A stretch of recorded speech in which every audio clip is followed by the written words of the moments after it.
Hi everybody. Today we're going to take a look at percent composition. We're going to take a look at percent composition in the context of minerals, where we can figure out the amount of a metal in an entire compound, or later we're going to take a look at it in the context of organic compounds. So here I have three different copper minerals, and they each have a different amount of copper as a percent of the whole. Let's take a look at how we calculate these. So here I have hematite and magnetite, some iron-containing ores. And we would want to know if we have the exact same amount of both, maybe 100 tons, which one would give us more iron? And percent composition allows us to do that. So you can see I have the equation written at the top. It's the mass of whatever we're interested per mole over the molar mass.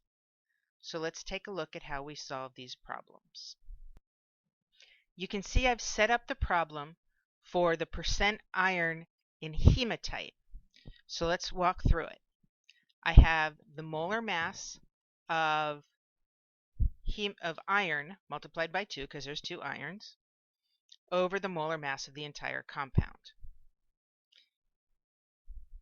Simplify those, multiply it by 100 so that it looks like a percent, and we end up with just under 70% iron in hematite.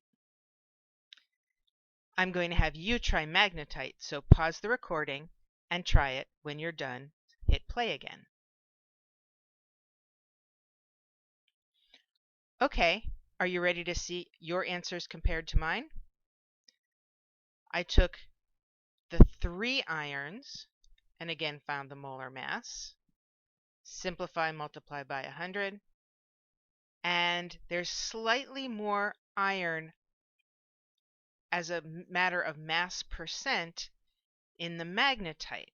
So if I have 1,000 tons of each, I'm going to get a little more iron from the magnetite.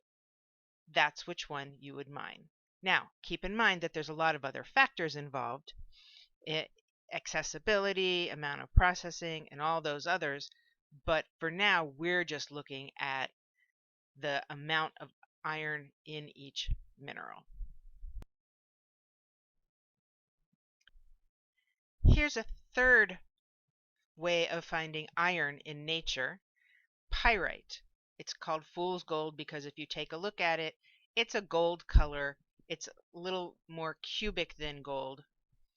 So first, if we want to know the actual scientific name, FeS2, it would be iron 4 sulfide. Now that you know the formula, pause for a second and find the percent of iron in the pyrite. Okay, let's compare the answers. So this one is much lower. It's only about 46.6% iron in the pyrite. Now let's take it a step further. Ore is usually a mixture of rock and the mineral we care about. So let's say the ore is only about 28% pyrite. In these rocks, what's the percent of iron in these rocks?